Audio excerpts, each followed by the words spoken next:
밥 먹듯이 집을 나갔고 이웅없어나 다방 등에서 일하다가 아버지에게 잡혀오고 나가기를 반복했습니다. 그거에 대한 이 도덕적인 것이 풀려버리는 경우입니다. 나 지금 소름 끼쳤어. 편집돼서 크라임서브컴 수상한 메일함 시작합니다. 안녕하세요. 저 메일지기 김PD입니다. 봄을 타고 연애의 꽃이 곧 필 것만 같은 꽃남 배상훈 교수님 모십니다. 그 얘기를 20년째 듣고 있어요. 그리고 1년 내내 봄 같은 기분으로 살고 싶은 하지만 봄을 봄이라 부르지 못하는 허한나 씨 모십니다. 화나요. 첫 메일 제가 한번 더 확인해 보도록 하겠습니다.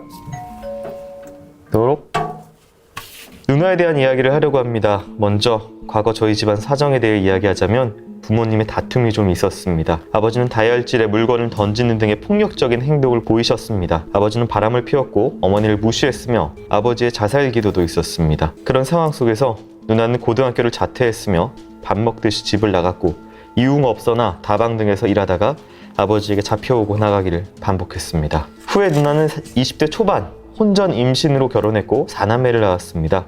결혼 후 어느 정도 안정이 됐는데도 누나는 유흥업소에서 일하거나 성매매업소에서 일하는 등 이해 안 가는 일을 했습니다. 매형은 사실을 알았지만 참고 넘어갔습니다. 매형은 다른 지역에서 일했는데 집안 돈벌이는 원활하지 않아 누나는 부모님 집 근처에 사는 사람들에게 돈을 빌렸습니다. 그러다 사채까지 빌리거나 부모님의 귀중품을 훔치는 등 행동을 하기 시작하더라고요. 아버지가 다시 자리를 잡으시고 돈벌이가 괜찮아지면서 집안 자체가 전보다는 덜 불안하고 안정감이 생긴 상태가 왔습니다. 근데 매형이 보내주는 돈도 있고 집도 부모님 집이라 따로 월세가 나갈 일이 없는데 누나는 계속 근처 사람들에게 돈을 빌리는 겁니다. 보면 사치품이 전혀 없고 꾸미는 스타일도 아닙니다. 명품을 샀다던가 했으면 돈을 저기 썼구나 할 텐데 그것도 아니고 몸도 뚱뚱하고 자기 관리도 안 하며 옷도 꾸미는 게 없는데 돈을 자꾸 빌리고 쓰는 게 이상합니다. 또 사건이 하나 있었는데 누나가 큰딸을 시켜서 시아버지가 누나의 큰딸을 즉 손녀를 성추행했다고 가족들에게 알리고 이혼하겠다고 하면서 아이 넷을 데리고 도망가 버렸다는 것입니다. 나중에 보니 완전히 거짓말이더라고요. 이 사실을 아는 건 저와 형뿐입니다. 이혼 후 애들이랑 살면서 저희한테는 식당에서 일한다고 거짓말하고 아직도 유흥업소에 나가더라고요. 그러다 최근 아이들과 지내던 집에 월세를 못 내서 나와야 하는 상황이라고 들어서 어쩔 수 없이 제가 누나네 집에 갔는데 집에서 썩은 내가 진동을 했고 온통 쓰레기 덤이더라고요. 그 쓰레기 속에서 6살, 9살, 15살, 18살짜리를 두고 노래방 도우미를 했던 것으로 알고 있습니다. 전에 일하던 유흥업소에서 마이킹인지 뭔지를 당해서 수천만 원의 빚을 진 건가 싶기도 하고 그래도 돈을 빌리고 애들을 방치하고 가족들에게 거짓말하며 사는 이유를 모르겠습니다. 이렇게 사연이 도착을 했습니다. 이제 누나의 상황을 좀 정리를 하자면 집안이 워낙 부모님 사이가 안 좋았고 아버지가 좀 멘탈이 좀 불안하신 것 같아요. 그래서 누나는 가출을 밥 먹듯이 하다가 그런 업소에서 일을 하기 시작을 했고 잡혀오고 그러다가 결국 혼전 임신으로 결혼해서 애 넷을 낳는데도 전혀 이제 안정이 안 되고 계속해서 뭔가 문제를 일으키고 특히나 이제 돈을 계속 빌리는데 도대체 어디 쓰는지는 전혀 모르겠는 뭐 그런 상황이 벌어지고 있다. 누나의 정신 상태가 불안한 거는 뭐 가족 환경을 따라서 대충 짐작은 가나 이 성적으로 이렇게 자꾸 일을 해서 이게 돈이 필요해서 가는 건 아닌 것처럼 보이긴 하는데 이게 왜 이렇게 할까요? 부모님의 다툼이 있었던 게 아니라 아버지가 폭력 거죠. 학대를 한 거죠, 사실은. 네. 그렇죠? 성적 학대가 있을 수도 있습니다. 이 누나가 그 일의 피해자일 가능성이 높습니다. 이건. 그럼 그래서- 이해가 되네요. 그래서 이제 성적 일탈을 하는 겁니다. 유흥업소나 다방이라는 것도 그런 부분일 가능성이 높습니다. 이건. 물론 그렇게 안 되겠지만 자기 마음처럼 아버지가 그렇게 해서 그게 싫었다면 좀 이렇게 거부하는 행동으로 나타나는 게 조금 더 많지 않아요? 그러니까 성을 거부한다고요? 네. 네. 근데 이제 두 가지로 나타나죠. 아주 성에 대한 도덕관념을 놔버리거나 아주 닫아버리거나. 근데 보통은 이제 10대 중후반기에 이런 일을 당하게 되면 후자보다는 전자가 돼요. 완전히 도덕관념이 날아가 버릴 수 있어요. 네. 그래서 이런 경우가 아주 특이한 형태지만 아이를 많이 낳고 혼전 임신 같은 것도 하고 그러니까 아이를 많이 낳는 것은 그러니까 피임도 놔버려서 예. 그렇게 되고 그거에 대한 네. 이 도덕적인 것이 풀려버리는 경우입니다. 근데 이제 문제는 동생 그때 어렸겠죠. 네. 이 사연자는 모르죠. 정확히 어떤 사연이 있었는지를 모르고 네. 또 하나는 알아도 모른 척하거나 남자니까 그리고 알게 되면 자기 아버지를 부정해야 되잖아요. 네. 그리고 어머니도 여기선 나타나지 않지만 어머니를 한마디도 안 하지 않습니까? 네. 어머니를 무시했다는 거 딱 한마디 했죠. 그리고 그 뒤에 얘기가 전혀 없죠. 네. 어머니와는 상당히 문제가 있었을 겁니다. 이 유흥업소 나가는 거 이런 부분들, 돈 부분들, 그리고 뒤에 말한 대로 일종의 보복 소비 같은 겁니다. 돈을 빌려갖고 막 써버리는 형태죠. 그러니까 누가 갚아야 되니까 그거를 엄마가? 아버지, 엄마가 갚도록 하는 거죠. 헐. 그랬기 때문에 이거는 상당히 이분은 이 누나분은 심리치료를 받으셔야 돼요. 네. 네, 확실히. 그러니까 이게 또 괜찮은 상태에서 이상한 일을 만들었잖아요. 그렇죠. 가공의 시나리오를 썼죠. 자기 시아버지가 성범죄자라고 하는 것이. 네. 근데 그거가 누굽니까? 사실은? 앞에 아빠. 스토리를 가져온 것이다. 그렇게 된 건가요? 이게 20년 전께 헐. 바로 영화처럼 갔다가 탁 나 지금 소름 끼쳤어. 편집돼서 붙여버릴 수 있습니다. 이 서술하는 어떤 시선이 동생이 남동생의 시선이 굉장히 뭔가 잘못하는 저렇게 왜 인생을 저렇게 잘못 그렇죠. 살고 있지라는 비판하는 아버지의 시각이죠. 네, 비판하는 아버지의 태도로 시각이죠. 누나를 바라봐요. 아버지의 시각이죠. 그 남자와 네. 아버지의 시각입니다. 보통 아동학대를 지켜봤던 어린 남자아이의 시선이 바로 이겁니다. 네. 살기 위해서 아버지 시선을 가질 수밖에 없는 상황일 수 있습니다. 이 누나는 일종의 저장 강박 같은 것이 생겨버렸죠. 네. 쓰레기 더미 속에서 아이를 키웠죠. 네. 근데 이전에는 돈을 빌려갖고 어디 썼는지 모르게 썼습니다. 어디 썼는지 모르게 썼을 겁니다. 왜냐? 저축의 관념도 없는 거죠. 그렇게 어떻게 살아야 될 도덕관념 자체가 없기 때문에. 네. 근데 되게 웃긴 게 이 사연자분 뭐 저의 그냥 편견일 수 있지만 미영이 사실을 알았지만 참고 넘어갔다고 되게 착하게 얘기를 하잖아요. 매형은 좋은 사람이다.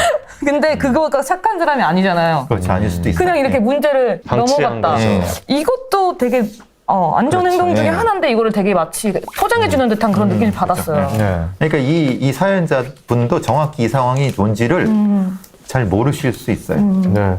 그래서 이제 가족 치료가 필요한 게 바로 그런 거죠. 이해에서 모든 게 시작이 된다고 생각을 하기 때문에요. 이번 기회를 통해서 그 가족 내부를 좀 천천히 돌아보시고 그 누나를 먼저 동생으로서 좀 따스한 시각으로 다가가면서 조언을 통해서 그러니까. 가급적이면은 이제 상담 치료까지 이어질 수 있도록 좀 안내를 해주는 게 동생의 도리가 아닐까. 다시 명확히 말씀드리면 네. 이 가족 내에 무슨 일이 있었는지 아버지와 딸 사이에 뭐 있는지는 모릅니다. 네. 그러니까 제가 본 사례에서는 그럴 가능성이 높다는 거고 네. 이걸 확정적으로 말씀드릴 수는 없습니다. 네. 그런데 다만 분명히 거기서부터 시작된 트라우마가 이분의 삶을, 이 누나분의 삶을 여기까지 끌고 온 건 맞는 겁니다. 네. 그러니까 그거를 찾아내야 된다는 거예요. 그걸 찾기 위해서 이 동생분이 따뜻한 시각으로 누나를 바라봐라. 그러니까 아버지의 시각, 남동생의 시각이 아니라 같은 자녀의 입장, 같은 살아야 하는 동료의 입장에서 한번 바라보셨으면 좋겠다는 생각이 드는 겁니다. 다음 메일은 제가 한번 제목이 장모님이 힘들어요네요. 네. 본인 사연인가요? 경주가 보냈나요? 그럼. 해외에서 크라임을 애청하고 있는 30대 남자입니다. 저는 결혼 8년 차에 접어들고 있습니다. 제 고민은 저희 장모님에 대한 것인데요. 장모님이 제 와이프한테 모진 말씀을 정말 많이 하십니다. 장인 장모님은 수십 년 전에 이혼하셨지만 금전 관계 때문에 아직 연락하고 지내십니다. 젊은 시절 장인께서 속을 많이 썩였다고 하더라고요. 그래서 그런지 장모는 제 와이프를 볼 때마다 너는 어쩌면 하는 짓이야? 네 아빠랑 그렇게 똑같니? 네 아빠가 맨날 반찬 뒤적거리다가 집어먹는 걸 그렇게 똑같이 하고 앉지 않네? 꼴보기 싫어 정말. 그거 다 네 아빠 닮아서 그래! 메소드네요. 사소한 거 가지고 네 장인 닮아서 그런다면서 한두 시간 넘게 설교하십니다. 그래놓고는 밥 먹듯이 하시는 말이 나는 성격이 너무 소심해가지고 나는 남한테 패기치는 게 그렇게 싫어. 나 같은 사람 어떻게 살아야 돼? 라고 하십니다. 자식들한테 온갖 독설을 하면서 말이죠. 스타일이 약간 늘 본인만 맞고 남은 틀린 거라고 믿고 본인이 왕년에 잘 나갔다고 하면서 내가 왕년에 말이야, 응? 공무원 그 어려운 그 시험에 내가 합격한 거 아니야.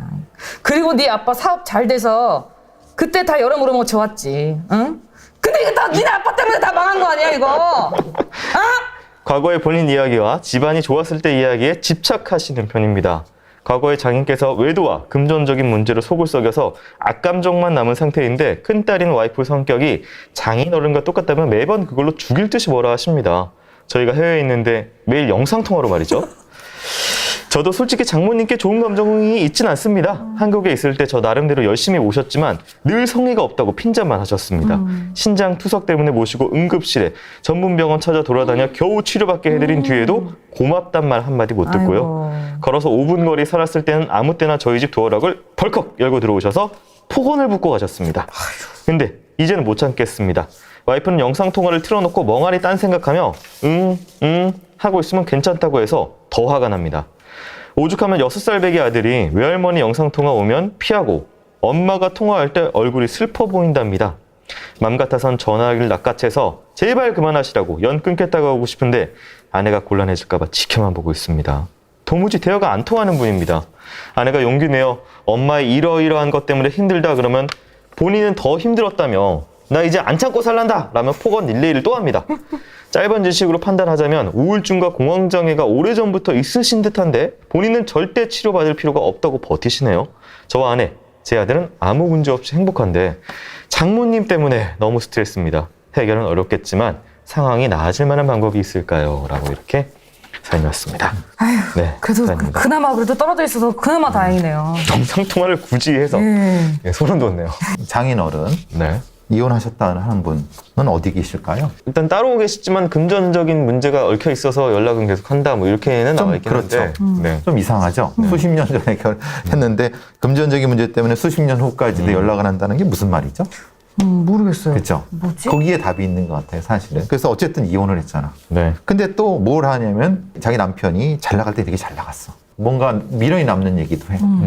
이 이중적 감정이 양가 감정이 계속 왔다 갔다 하시는 것 같아요. 네. 그러니까 보통 인간관계를 완전히 손절해야 되는데 손절하지 못할 때 나타나는 일종의 부분적 분노, 대리 분노. 대리 분노를 누구한테 쏟냐면은 딸한테 쏟는 거죠. 좋았던 그 시절을 왜 네가 박살냈어? 그렇죠. 예. 이거를 못하는군요, 아버지. 근데 이제 네. 그게 정확히 어떤 건지를 모르겠어요. 네. 왜냐하면 그 책임이 남편한테만 있을지 어떨지는 아직은 몰라요. 아니 모르지. 근데 아니죠. 이제 예. 문제는 그때 깔끔히 서로 확실히 서로 간에 이혼을 하면서 재산도 다 정리를 했어야 되는 거예요. 네. 근데 그렇게 못하니까 재산을 핑계로 관계가 이어지잖아요. 네. 관계가 이어지니까 화만 나는 거예요. 근데 화만 나는데 욕을 못하니까 딸한테 하는 거죠. 이 성격은 뭐예요? 아우, 나 너무 소심해서 남한테 패기치는 게 싫어 하고 막 전화가지고 야 니는 막 이렇게 하는 이 이중적인 모습 때문에. 그러니까 이중적인 모습이죠. 네. 소심해서 남편하고 딱 끊어야 되는데 못 끊은 거잖아요. 네. 그게 여기서 또 나오는 것이다. 거죠. 근데 제가 아는 분은 예를 들면 이런 사람이 있어요. 나는 남욕하는 사람들이 제일 싫어 이러고 놓고선 지가 욕하죠. 그런 사람들이 있어요. 뭐 싫다는 얘기를 하는데 그 자기 소개하고 있어. 그렇죠. 그런 사람들은 자기를 모르는 거죠. 자기 자신의 그 자아를 모르는 거죠. 자기네 집 개까지 욕을 하더라고요. 그렇죠. 이분도 마찬가지예요. 자기는 되게 착하고 법 없이 살 사람이라고 하지만 네. 사실은 자기 가족을 엄청 언어적으로 학대하고 있잖아요. 사연자 말로는 우울증, 공황장애가 있었던 것 같다라고 하는데. 그건 결과죠. 우울증과 공황장애 때문에 일어난 게 아니라 네. 이렇게 하다 보니까 이렇게 된 거죠. 정신적인 장애라고 해야 될까요? 증상이 좀 있는 걸로 그렇죠. 보이세요? 분명히 있는 거죠. 이건 네. 그래서 당연히 뭐 젊은 분 같으면 치료를 받으시라고 하죠. 근데 이 연세가 드시고 그러면 이제 문제는 이게 이제 또 치매라 연결이 되고 네. 뭐 이렇게 되면 나 치매 아니야 라고 하면서 거부하시는 형태일 수도 있는 거예요. 네. 정신적 문제 있다고 하면. 뭐 따님 입장에서 이게 뭐 효심이나 그러니까 어머니 생각하는 마음에 들어드린다고 하는데 그거는 안 들어 이거가 계속 어머니가 계속하는 이유 같아. 자꾸 들어주니까. 그렇죠. 그런 네. 거죠. 영상 통화 뭐 못 받았어 그러면서 조금 이제 빈도를 못 받는 빈도를 좀 늘려가든지 아니면 좀 어떤 단호하게 뭔가 좀 하든지 해야 될 것 같은데요. 근데 그게 힘들어요. 그쵸. 그게 네. 부모와 자식 간의 그런 뭔가 여러 가지 그런 감정들은 네. 너무 힘든, 그러니까 딸들은 더 그래. 왜냐면 그쵸. 엄마 챙길 게 딸밖에 그쵸. 없고 아들들은 또 엄마를 잘 안 챙기거든요. 뭔 말을 해도 그냥 무시하고 그냥 몰라 이러고 그냥. 그런데 이제 엄마를 이해할 사람은 나밖에 없는 것 같은 그런 마음이 또 들거든요. 내가 네. 스트레스를 받아도. 혼자 계시는 건지 혼자 계시면은 요양원이라든가 이제 케어해 주실 분이 필요하죠. 거기서 이제 말벗하고 그러면은 좀 화가 줄어들 수도 있죠. 왜냐면 지금은 혼자만 계시다고 하면은 분노가 생기면 가까운 을 공격하는 거잖아요. 네. 그렇게 또 오늘도 수상한 매일함 사연들을 좀 살펴봤습니다. 네. 오늘은 좀 더 약간 답답했던 게 네. 가족들 문제여서 더 그랬던 것 같아요. 네. 안나 씨도 좀 약간 좀 그런 답답함이 좀 있어서 네. 뭐 더더욱 그러셨을 것 같아요. 네. 그거 어떡하겠어요. 가족이라는 게 뭔지 참. 네, 어떡하겠어요. 이게 진짜 해결하기가 너무 힘들고 네. 본인 멘탈이 세지는 수밖에 없는 것 같아. 그렇죠. 그래서 자기 자존감이 중요하죠. 오늘 또 수상한 매일함 이렇게 마치도록 하겠습니다. 두 분 수고하셨습니다. 안녕히 계세요.